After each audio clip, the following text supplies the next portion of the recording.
The best, most robust music lesson plans with the juiciest objectives for cultural competence and proficiency, for the full artistic process of responding, connecting, performing, creating, social political consciousness objectives. The juiciest music lesson plan is going to fall flat if the learning environment in which you're teaching that lesson is not ready to contain the kind of teaching and learning that culturally responsive teaching requires. If the learning environment doesn't provide the kind of safety and bravery for students to really engage, right? That lesson plan, no matter how wonderful it is written, it's not going to be able to present the conditions necessary for rigorous learning to take place. So when we're considering, well, how do we make sure that our music programs are really high quality and that our learners aren't just having fun, but are really getting into deep and rigorous music learning around themselves, others, the world around them, while they're developing these wonderful musicianship skills? We know that we have to first, before we turn our attention to lesson plans, we really have to turn our attention to focus on the learning environment and making sure that the learning environment provides the conditions necessary for culturally responsive and relevant learning to occur. And in tonight's session, that's what we're going to dig deep into is how do we cultivate an affirming music learning environment where this kind of learning can flourish. Welcome, everyone who's joining me live. Thank you so much for being here this evening for session 2 of my 4-part series. The 4-part series that I'm doing all throughout the month of July is all about how do we make culturally responsive music teaching the norm in our music education field, in our programs, and not the exception, not something that we do when we think of it, but just becomes just good teaching, what we do all of the time. And today's session is session 2, Cultivating an Affirming Music Learning Environment. I'm going to break down the second part of my framework for culturally responsive music education. And specifically, I want to talk about 3 key components that I work with music educators as we're really understanding this part of the framework and really working to make this a sustainable part of their practice. And so if you did not catch session 1, which I did last week, it was all about how do we develop the mindset for equity in music education. Make sure after you watch this session that you go back and you watch that one, because that's really the first step. That's really where all of this begins, is the work, the self-work that you do on yourself. And then we turn the attention to the learning environment, which is what we're going to discuss tonight. So this is your first time joining me for a session, one of my live streams. Let me make sure I introduce myself before we get too far. My name is Ashley Cuthbertson. I use the pronouns she and her, and I am a former pre-K through 12 music educator and adjunct professor. And now I am the very proud CEO and principal consultant of A. Cuthbertson Consulting. We're an educational consulting firm on a mission to shift the landscape of music education such that equitable, culturally responsive instructional practices is at the cornerstone of what we do in our field of music education. And it's not an add-on thing that we do later. Because what I know about music and music learning is that when we find the ways to make the music learning relevant to our learners, that's how we really truly make music for everyone. In fact, I was presenting at a conference earlier today. That's the question I asked the audience. Do you believe that music is for everyone? And of course, we know we have all these symptoms of the equity problem that clearly demonstrate that music actually is not accessible for everyone. And we're not even talking about the quality of it, right? Just getting into the music class is not even accessible to all of our students. And I know that the more of our field that commits to a culturally responsive, equitable instructional approach, the more our learners will have access to not just have a course, but to high quality instruction that really develops their understanding about themselves, others, the world around them. It allows them to develop a lifelong love for music. So that's what we're going to get into. That's my day job, what I do from time to time.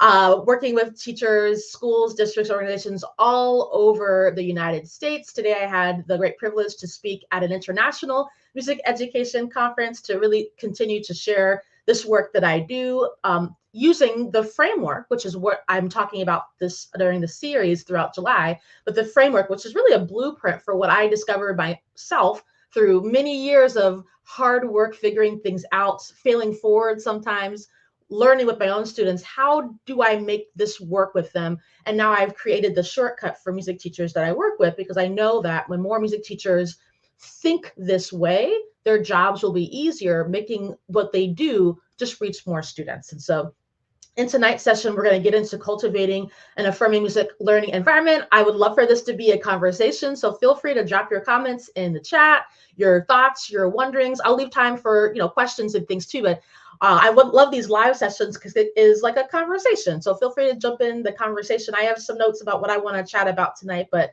if you have something you want to share and contribute to the conversation, please do, because I would love to hear what your thoughts are as well. So I shared that the lesson planning often is where we tend to focus, right? Often when people are asking me about, well, what are the things that I need to do to make my music program more culturally responsive? How do I develop lesson plans that are more culturally relevant to my students?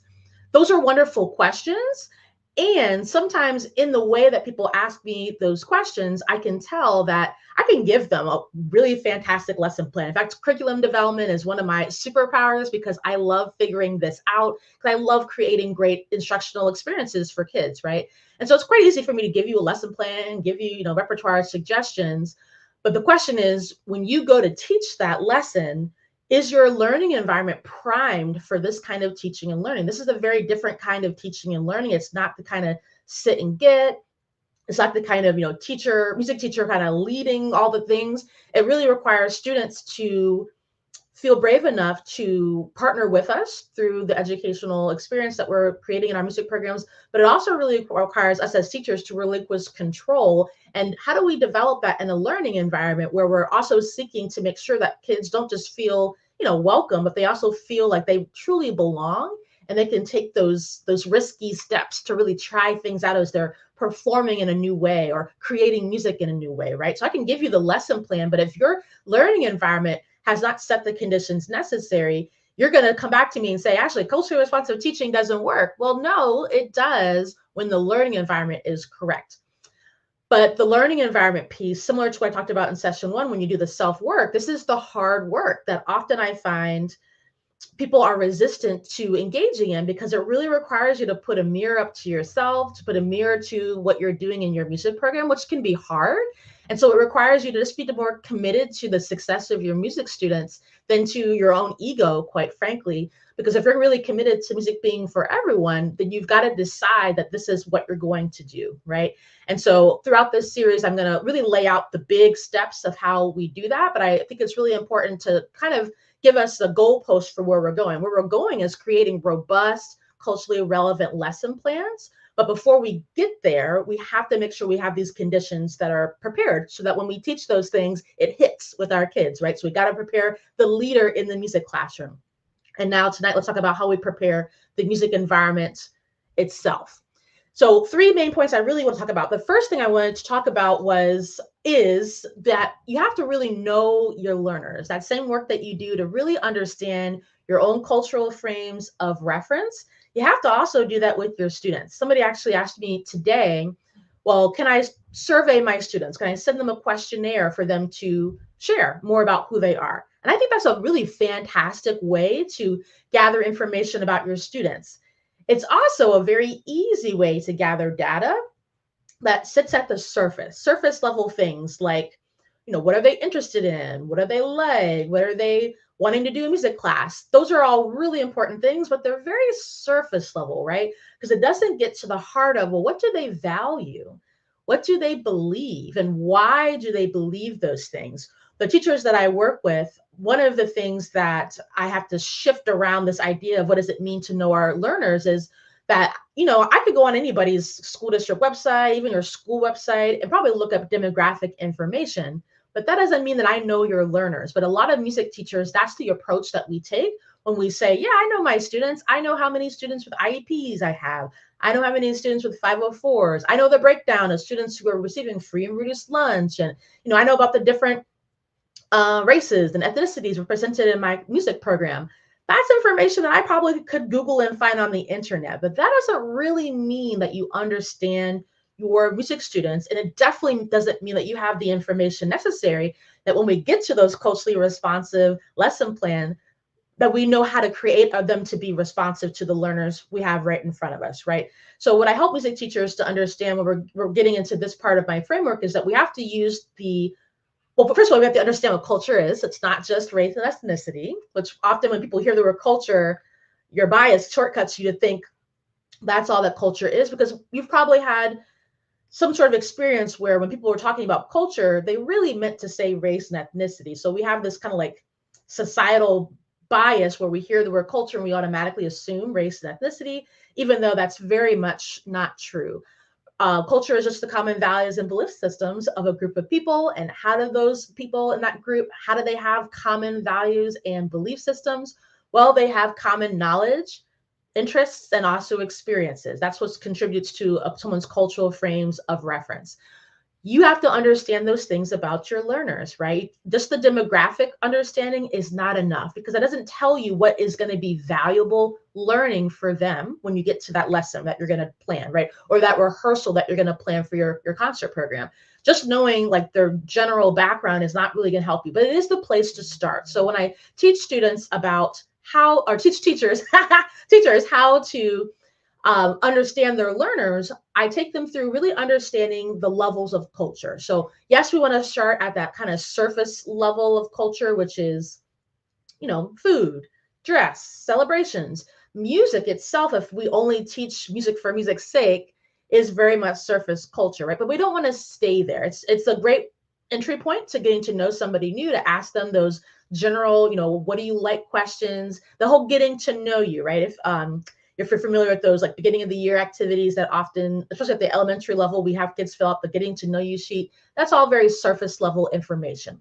Starting there is great, right? That's how we develop, knowing and liking somebody. But to really develop trust, which is what's required here at Cultivating an Affirming Learning Environment, we have to go deeper than just the surface. So then we also have to look at the behavioral level of culture so that we understand the behaviors that our learners engage in and what's underneath those behaviors. So like, how do they use language?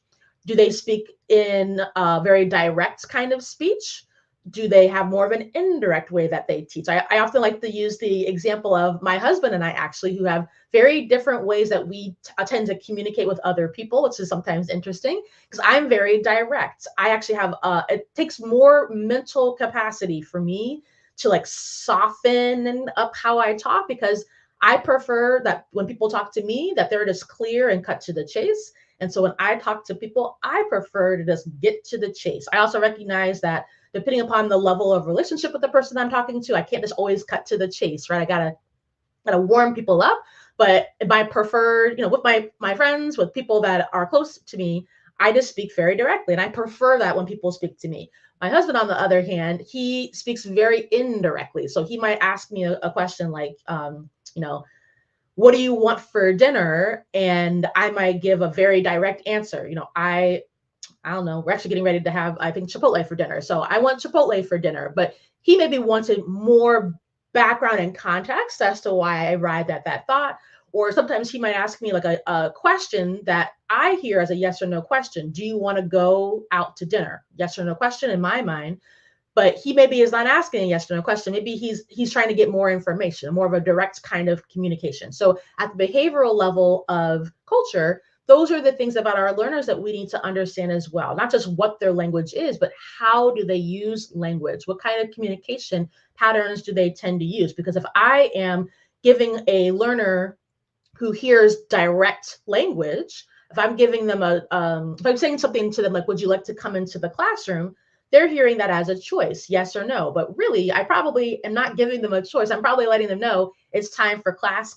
Come in and take your seat, right? That's just a difference in how we communicate. And sometimes that's where the cultural differences happen that cause friction in our classrooms, because sometimes as music teachers, we see the way students are receiving what we're telling them. We see it as like a behavior, a negative behavior response, when really it's just a cultural difference. You asked them a yes or no question and they gave you a yes or no answer, right? So just understanding that difference. So at that behavioral level, we want to understand language, how it's used. We also want to understand family roles as well. So like, what kind of family are the students going home to? Are they in like a cisgender mom-dad kind of situation? Are they in a mom-mom, dad-dad kind of situation? Are they in a foster family? Do they live with extended family, like aunts maybe are raising them, or grandparents? Because that's also going to contribute to their cultural frames of reference, the kind of family structure that they are living in and being raised in.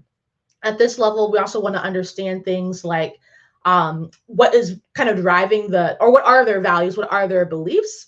And then the next level of culture, the symbolic level, this is where we want to understand what's driving their values and beliefs. So these are things like worldviews, religion, customs, things like that. These deeply held things that our students have, that we have, right? That likely, if you don't think deeply enough, you may never really understand, well, why do I believe this? Or why is this a value to me, right? So we want to understand those things about our students. And we start at the surface, because that's how you develop just, general like, and you begin the relationship. But we don't want to stay there. We want to move our way down to the point that we're getting to really understanding what are the drivers behind our students' beliefs, their values, their languages, all those different things. And so when we're thinking about how do we develop the relationships with our students, that's the frame that we need to think about. Not just how do I get to know them and their interests, but we want to understand what's going to most matter to them, so that when we go to those lesson plans, we can make sure that those lesson plans are making those necessary connections. This reminds me of a teacher I coached when I was a new teacher coach in my school district. And she was working really hard to connect with her learners, which was amazing.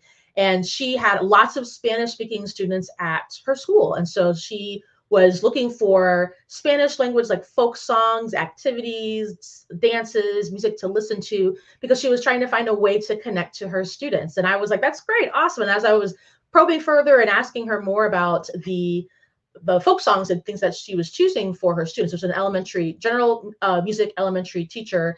What I noticed was that she had basically picked like all like Mexican folk songs, which is fine. However, when I asked her, like, well, where do your students actually come from? Her students, they weren't Mexican as far as she knows. She was saying, well, they're from El Salvador. We have lots of El Salvadorians here in Northern Virginia. They're from Guatemala. They're from Honduras. And so I kind of reflected back to her, I see that you're trying to make that connection through the language, because you're trying to get to know your students. You're trying to show them that you see them, which is amazing. And how do you think that comes across to your students, that you are picking songs to connect with them, but they're actually not songs that are from where they're from? They're just Spanish language, but they're not like actually from the places that they're from, right? So there was a attempt there, but then she didn't quite meet the mark, right? So we want to, again, go beyond just the surface level kinds of things. We want to go deeper to really connect with our learners. And all this information that we get at this stage, right, getting to really know our learners, is going to set us up for how we continue to create the conditions necessary in our learning environment for a culturally responsive learning experience to happen. But it doesn't happen until we know our learners. That's the responsive part, right? We can't be responsive to what we don't know.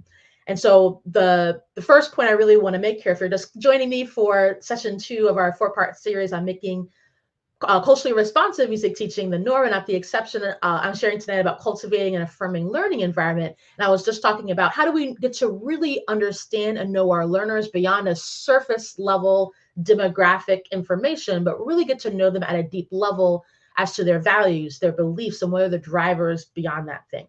The second thing I wanted to talk about is that, once we are starting to really get to know our students, we understand their values, their beliefs, their motivations, then we want to make sure that our learning environment is affirming them. And specifically, I think the way that we do that is we think intentionally, how can we create a sense of belonging? Now, we often get confused between welcoming and belonging. Of course, I can welcome you to my house. Welcome to my home. I'm so glad you're here. Come on in, right? Welcome to my home. But do you feel like you can just go in my kitchen and make yourself a sandwich? That's belonging. We don't just want to welcome our students like they're guests into our music classrooms. We want them to feel like, no, this is my home. And I remember when I was in high school, I was a band kid. And when I was in high school, my high school band room was like my place. That was where I would go. My friends and I, before school, during school, after school, right? That was our place. And I didn't feel like I was a guest in there. In fact, I don't even remember like what was the conversation with my band director that led to us being there like all throughout the day. I don't remember that conversation. I kind of just remember that I felt like this is my space and I'll come and go when I feel like I want to kind of come and go, right? Of course, I don't know I don't know on the other side. Now that I'm a adult and an educator, I'm sure there was more to it than just that. But I don't ever remember feeling like I was a guest there. I always remember feeling like, no, I own this space. This space is mine. And we want our music learners to feel the same way in our music programs. We don't want them to feel like they are guests. We want them to feel like they belong. So, how do we do that? Well, first, we have to remember that belonging is actually an issue of equity in itself. Oftentimes, I feel like this conversation is missing from the discussion about how do we create affirming music learning environments, how do we create belonging. We don't talk about the fact that belonging is a matter of equity. So fundamental human needs, you of course need your basic, you got to be fed, you have to have shelter, you have to have safety, but your brain also needs belonging. Your brain actually needs to feel belonging in order for it to engage at the level necessary for engagement to happen. Really, engagement doesn't really happen at the same level for students who maybe they feel safe in your classroom, they feel like they're, okay there. But students who really feel like, no, this is my place, they feel like, no, I can ask the questions I need to ask, I can say what I need to say, I don't need to be worried. They feel that sense of belonging. They're having a very different educational experience than the student who, okay, sure, they feel safe, they feel welcome, but again, they don't feel like they can just make a sandwich. They don't necessarily feel like they can speak up all the time. They don't necessarily feel like they can say what's on their mind all the time. Doesn't mean they won't speak up, right? But again, two different educational experiences happening. The student who feels like, no, this is my space. I can say what I need to say. I can get my questions answered. I have the ability to affect what happens in this space. They're going to be more engaged than the student who does not feel that way. And because of that difference, that's inequity. And so missing from the discussion about belonging is the brain's need for belonging. And because of that difference in the experiences that some students have in our music programs, some students literally, their brain is not set up, not positioned to be able to learn at the same level as their peers. And that's inequity, right? When some students are set up to be successful and other students have barriers that keep them from it. So we're considering belonging, we have to think about, well, what maybe is happening in my learning environment that maybe is presenting an obstacle or a barrier for learners to not feel that sense of belonging. And that's a question that you have to answer for yourself, your own music program. You have to understand that about how you are approaching, your learners in your environment. But some common things I see in music learning environments are we have lots of requirements that we have often of, especially at the secondary level, lots of requirements of what students have to do to be a part of our ensembles, to be a part of the band, to be a part of the choir, right? And when you're thinking about, what is a student who's considering being in the band or the orchestra and the choir, we have to consider somebody who's not in the program yet, who is looking at the program from the outside in. What are they seeing? Are they seeing other kids that look like them, that have similar experiences? Do they see what you're doing as far as the leadership that you're providing for the music program? Do they see what you're doing and say like, okay, that's someone that I would feel comfortable leading me? Do they see the repertoire that you're choosing and maybe the events that you're engaging in? Do they see like, yeah, I could have a place there? Or do they see like, something in there might not quite be for me? In fact, I remember many times when I was teaching, I taught pre-K through 12, but most of my time was spent teaching K through 6, elementary, general music, and choir. And so my choir students were usually fourth, fifth, sixth graders, sometimes all together. Sometimes I had grade level choirs, and this depended upon what was going on that year. And I remember sometimes I'd have choir students, and choir in my school was not curricular. So it wasn't a grade. It didn't even happen at like during our specials time. It happened during other times, so that students, they still had their regular music class, but then they also could elect to be in the choir, right? So I was very thankful that part that didn't compete. They still had their regular music class, and then some kids got additional choir time every week.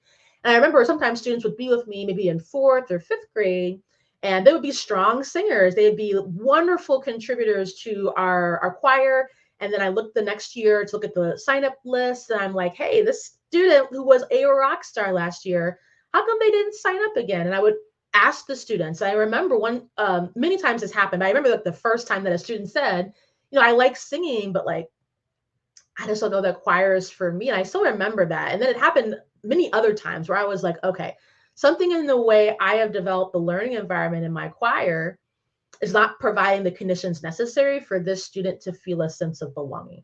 And now, granted, not choir's not going to be everybody's cup of tea, right?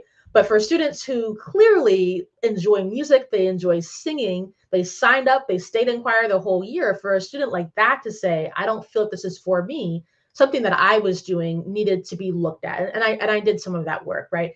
And so when we're thinking about creating that sense of belonging for our learners, we have to remember the equity piece as well, right? Your brain needs to be positioned for engagement, for the highest level of engagement, so you can get to that more rigorous learning.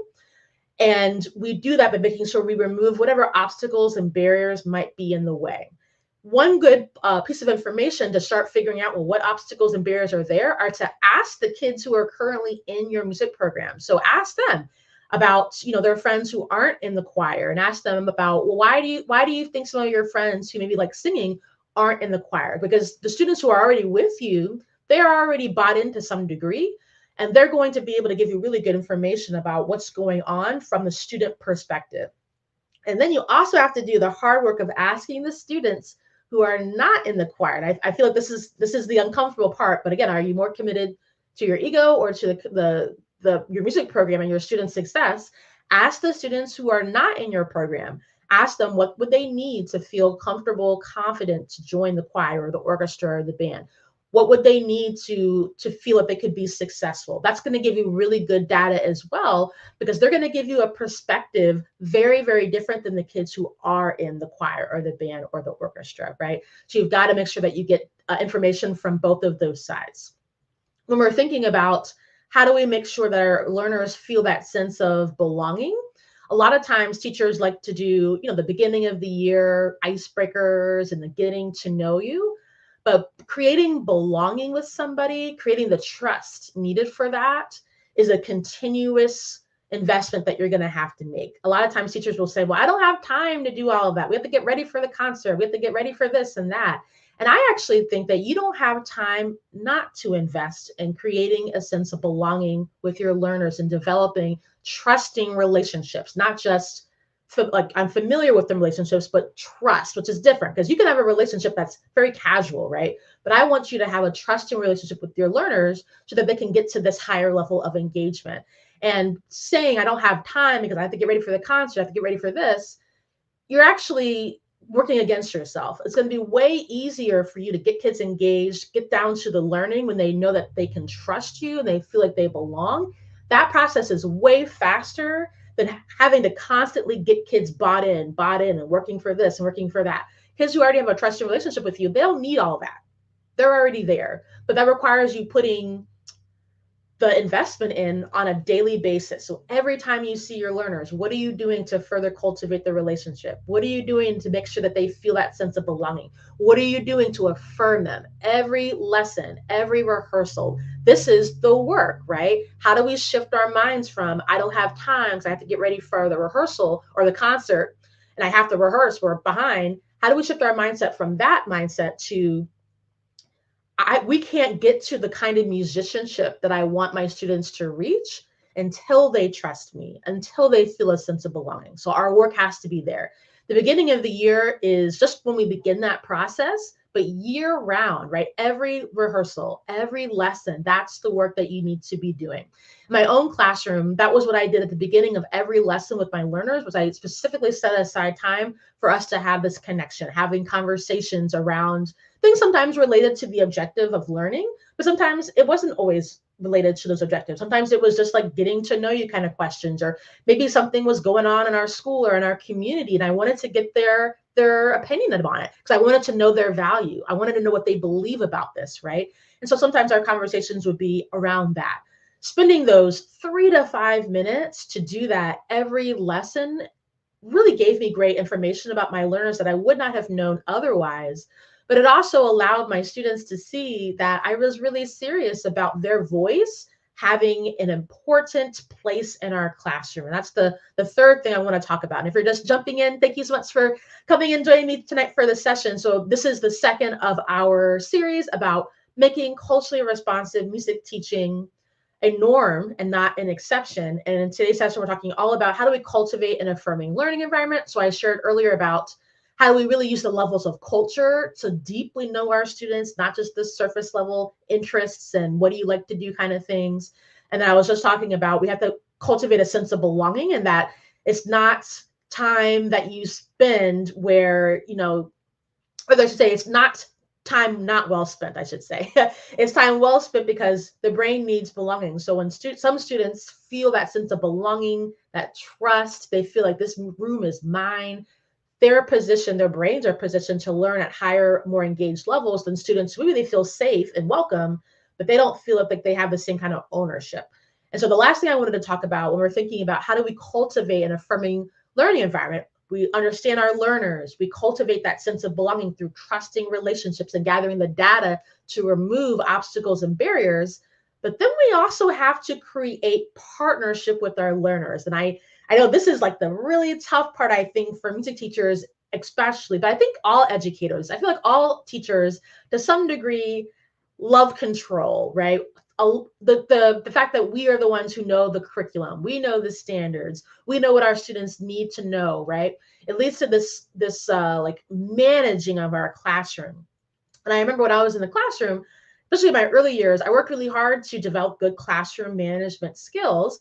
And I got to a point where I was quite good at it, right? In fact, even in my school district, teachers would come to visit my classroom specifically to see how I was able to manage and keep the flow and the pacing of learning going with my learners. But there came a point where I realized that as I was gaining my own cultural proficiency, as I was really deeply examining myself, my learning environment, I realized that a lot of my classroom management techniques were really grounded in a sense of control and really like dictating how things were going to go.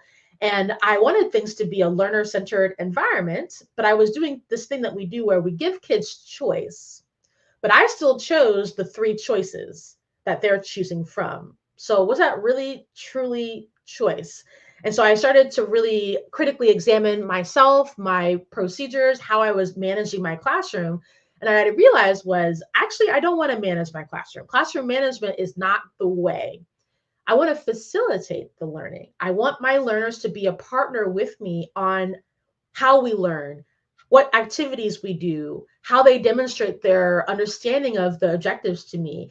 That requires power with them and not power over them. And a lot of classroom management techniques are about how do I hold power over my students? How do I control where they're going, what they're doing, how they're doing it?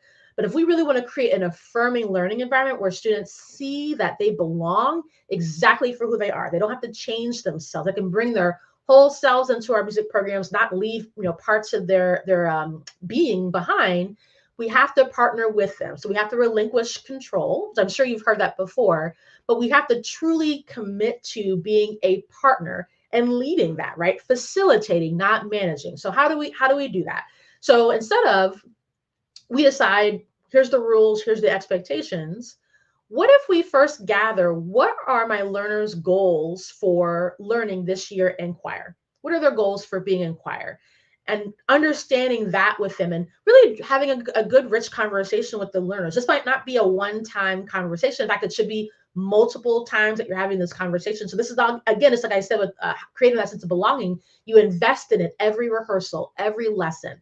Every time you see your students, you should be investing time to understand, well, what do they want here? What are their goals, right? Because if you're going to work in partnership with somebody, you can't be the one whose goals are being worked on, and then you don't even know what the goals of your partner are, right? You have to know what the students' goals are. And then how, that's the goal, right? Our goal is to maybe, we want to be able to sing in 4 parts.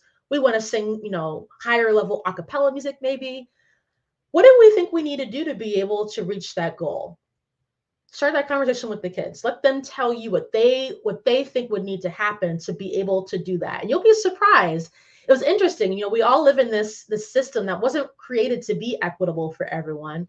And the system in education that does prioritize a classroom management and controlled approach to our learning environments. And so it's interesting that oftentimes when I would have this conversation with my students, like, okay, if our goal is to play on the barred instruments more, what do you think we need to do together so that we can have more time to do that? Oftentimes they would tell me very like control kind of measures. Well, kids who can't listen need to just be kicked out of class and things like that. I was so surprised that they would say that to me, but when I really thought more deeply about it, I was like, well, of course, that's how they've experienced school, that kids who don't conform get kicked out or lose privileges, have consequences. So how can I help my students even kind of change their thinking patterns around what does it mean together for all of us to have accountability to our learning space? So it's, again, not something we have a conversation, one class period, one rehearsal, and then we move on. This is a continuous process. But typically at the beginning of the year with my own students, I would spend some time, having fun, just developing the know like factor, I call it. I just need them to know me. I need to know them. I need them to know each other. I need us to kind of like each other a little bit. And we're going to work on trust all the time, right? But we just got to start with like some foundational. We know who we are. We know generally what we're working with here. And then we're ready to have a conversation about what are our goals? What are we going to do to work toward those goals? And then really importantly, what are we going to do when things don't work out? How are we going to handle when, you said you want to play the barred instrument, but how are you going to handle when maybe somebody's being disruptive to the point where I can't teach you what to do when we get to the barred instruments? And so maybe we were going to have 20 minutes over there and now we have 10. How are we going to like hold each other accountable for the goal that we're all saying that we want? That's a much deeper conversation than just, here's the 3 expectations for my music classroom, right? Because that really requires, again, it requires the kids to know you, to like you a little bit, to start to have trust that you're going to do what you say that you do. And in my case, I remember when I first started having that, it's a protocol that I created that I share with the teachers that I work with. When I first developed this protocol for how do you do this with students, it took a lot of trial and error on my part to figure out what kind of language do I need to use so that the students know I'm not going to do what teachers sometimes do, is where we say we want your input, but then we just do what we want to do anyway. But no, I really am going to do what you say needs to be done. And I'm going to support you and hold you through that. So how can we, as a team, create this learning environment that we all have ownership over? We all know what the expectations are. We know what our goals are. And we know how we're going to hold each other accountable. A really interesting thing started happening in my music classroom as I was developing this, is that students started holding each other accountable. They started kind of redirecting each other, like, hey, we want more time for the barred instruments, so pay attention, that kind of thing. And then there also was the conversation about how do we redirect respectfully, our peer. But it was really interesting because I found that I didn't have to manage this in the way that I was doing before. I didn't have to be that. I always felt like this octopus. Like I had to have my arms everywhere to like keep everybody on track. I could kind of take a breath and I didn't have to do that as much. Reminding, of course, my learners, here's our goals that we're working towards, your goals that you told me. Here's what we said we're going to do in order to meet those goals. And here's what we've also said we're going to do to hold each other accountable. That language came from them, me just reflecting back to them when maybe we got off track. Hey, y'all said we wanted more time on the barred instruments today, but I notice there's a lot of talking happening. I can't show you what to do. What can we do about that, right? Then we're starting to really hold each other accountable. Again, I had to start to teach them, respectful language with each other, but it was really interesting. And then I started seeing this really interesting, I don't know if phenomena is the right word. And at first I thought it was this accountability, but I realized it wasn't accountability. It was personal responsibility, right? Continuing to just reflect to my students their goals and what they said about what they wanted. They started having personal responsibility over their goals, right? Kids want to learn. They don't want to be disruptive. Often the disruptive behaviors that we see in our classrooms, it's just a symptom of a bigger problem. They don't feel like they belong. They don't feel like they're being heard. They don't feel like they're being affirmed. They don't feel like what they want to voice to you matters, right? These disruptive behaviors are often symptoms of bigger things. And sometimes they're symptoms of things that actually don't have anything to do with us at all. It's something outside of the music room that's going on.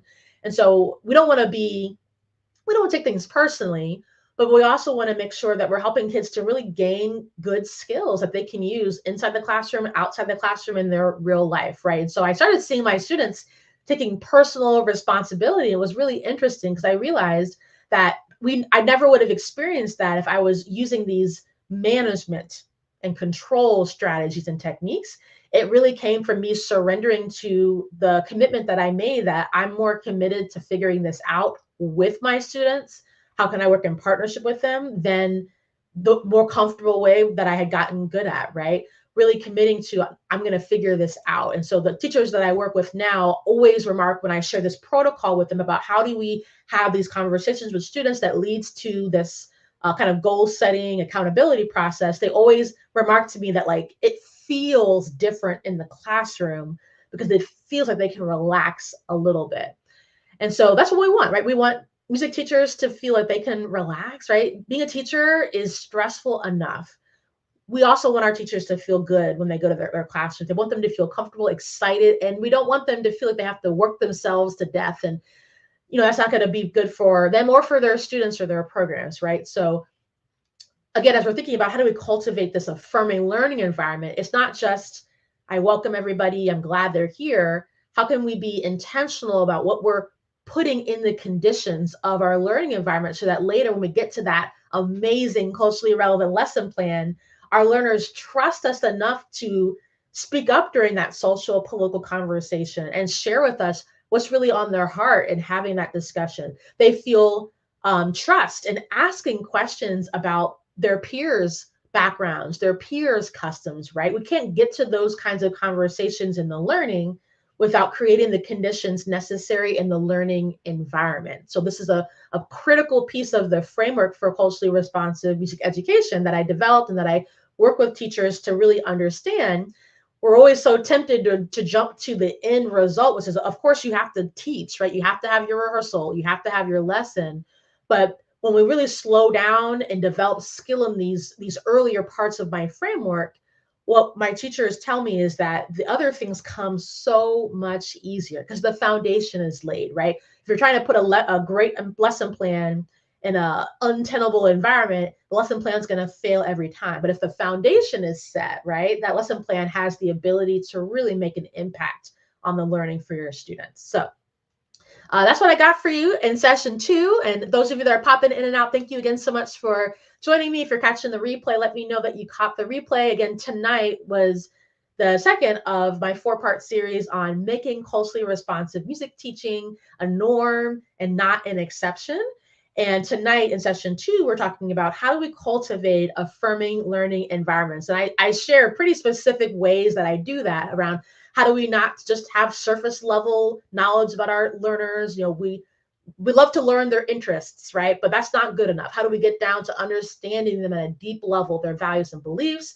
How do we remember that belonging is actually a matter of equity because of the way your brain is positioned for engagement? So how do we create belonging in our classrooms? And then finally, how do we not manage our music programs, but how do we facilitate them where we're working in partnership with our learners to develop expectations, goals, accountability, and really help them to develop personal responsibility that not only will help you have less disruptions to your learning, but will also help you to be able to just breathe a little bit in your classroom. You're not trying to be the disciplinarian and keep track of every little body because your students start to develop that personal responsibility themselves. So thank you so much for tuning in tonight for session 2. I'll be back next Wednesday at 7 p.m. Eastern Standard for session 3, where now that we've kind of laid the foundation in these first 2 sessions, preparing the leader, that's the music teacher, preparing the environment, now we're ready to start talking about repertoire and materials, which I know music teachers love talking about the repertoire piece. So that's what we're going to do next week in session 3. I also want to share with you that if you're ready to get deeper into this knowledge, like I shared with you before, my day job is that I'm a consultant. So I partner with schools, districts, organizations all over the country to help their music teachers develop programs that exemplify the principles of culturally responsive and relevant pedagogy, specifically around my framework for culturally responsive music education. So helping them build that lens for equity, helping them to create affirming music learning environments, know how to select repertoire that allows for deep pedagogical connections, which we'll do next week. And then finally, how do you develop units of study and concert programs that reflect all of these things and have relevancy for your learners, right? So that's the work that I do with schools, districts, organizations. If you are a school leader or an instructional leader at a district or organization, I am still looking for a few more partnerships for this year. So slide into my DMs, or if you have my email or on my website, there's a contact form. Let me know. I'm looking for a few more partnerships for this year. I would love to talk about how I can bring this work to support your music teachers. And if you're a principal or a music teacher that like maybe your team isn't ready for this work, but you're ready, I would love to have you enroll in my digital course. So at the end of June, I launched my digital course, which is the Mac Daddy, as I like to call it, of my curriculum, the full framework for culturally responsive music education. So the full course has 12 modules organized into the 4 parts. Later, I'll probably release the individual parts of the course, because the individual parts are the big anchors of the framework. So like there's a course on cultivating a affirming learning environment, which includes multiple modules. But right now, before I break the course up, the whole thing is available. So if you're ready to really get deep and jump into this learning, I would invite you to enroll. It's open right now. It's open all the time. You don't have to wait for a specific date or a specific time. Just hop it right in. The summer is actually a really great time to dig into these first 2 concepts that we've been discussing over these last 2 sessions, because in the summer, when you have more brain capacity just to think, right? This is the time to really get deep in examining yourself, thinking about how you want to cultivate your learning environment, so that when you're back in your classroom in this fall, you're ready to hit the ground running with choosing repertoire, creating those units of study. So the summer is actually a perfect time to jump in, which is why I wanted to make sure I got it out to folks in the summertime. Right now, the course is at the absolute lowest price that you will ever see it for all 12 modules of learning, plus certificates, checklists, lesson plans, additional resources. And also, I should have said, is people who are enrolled in the course, every month we do a coaching call. So actually, I think it was last week we did a coaching call for July. The second week of August, we'll do our next coaching call. You also have access to me basically all the time because of our discussion boards, which I'm in every day. I have I'm looking to see what people are talking about. And so you have a lot of support in addition to the modules. It's not just one of those courses that it's not designed to sit in your hard drive and just be cute. It's really designed for you to get in there, get the knowledge, practice the skills. I have specific activities to help you practice, so that when you get in front of your kids, it's not the first time you've had the opportunity to use the language, right? The opportunity to practice how you might redirect something. So I really designed it to be a community. So you have access to the modules and the learning, but also you have access to me. You have access to our group coaching calls each and every month. And because I love to spoil my people, there's always other things that I'm adding. So a couple of weeks ago, I added some additional modules of other things I've created. I'm thinking about adding some lesson plans and unit plan and some pacing guides to support you. So there'll be some additional surprises along the way. But if you're ready to get in, I would invite you to check out more about it. Let me drop if you're on Instagram, the link is in my bio. And if you are tuning in over here on YouTube, LinkedIn, or Facebook, I'm going to post it over here. You also can just go to my website, ashleycuthbertson.com, and right there on the homepage, there's a button to learn more about our Foundations course. That's the name of the course I'm talking about, the Foundations course, which is where you can really get deep into really understanding these things for your music program and for yourself, so that you can really make music be for all of our kids. And so the course right now is only $375. It's not going to stay that low forever, because right now I'm recording the modules like every week. And so in another probably month or so, everything will be finished being recorded. The price will probably go up because it's going to be more valuable with everything ready, right? And so jump in right now. If price is a concern, get in now while the price is the absolute lowest.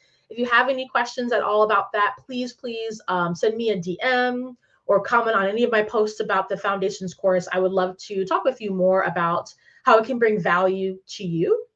If you're a music teacher, you can pay for yourself.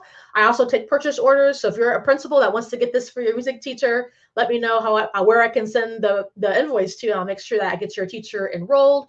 The course is also available for bulk orders. So if you're an instructional leader at a district or an organization, and maybe a hybrid approach to learning is a better situation for your teachers, where they have the ability to go through it at their own pace, which I know for some folks that's better than becoming live and working with you. Let me know. I do have discounts for large groups that are enrolling a large group of teachers all at once, and they get access to all of the same things. Plus, depending upon how large your group is, I'll even come and I'll do one of the sessions live and in person for you with no extra cost other than travel. And if you're here in the DC metro area, I might cut you a break on the travel since I'm right here. So let me know again how I can support you. Looking for a few more school district organization partnerships for the upcoming school year. Music teachers, I would love to have you enroll in our new course. So let me know what questions you have. And then I'll see you right here again on Facebook, YouTube, LinkedIn, and Instagram next Wednesday at 7 p.m. Eastern Standard Time for session 3. Well, we'll get into how do we apply a closely responsive lens to selecting diverse repertoire and materials. Thank you so much for tuning in. Oh, and let a music teacher friend know about this. This is free learning, right? That people often will pay me for this, and I'm just giving it away for free. So share this video, share lessons, session 1's video with a music teacher friend. Let other people know about this information so that they can start making these shifts in their music program as well. And I'll see you next week. Bye.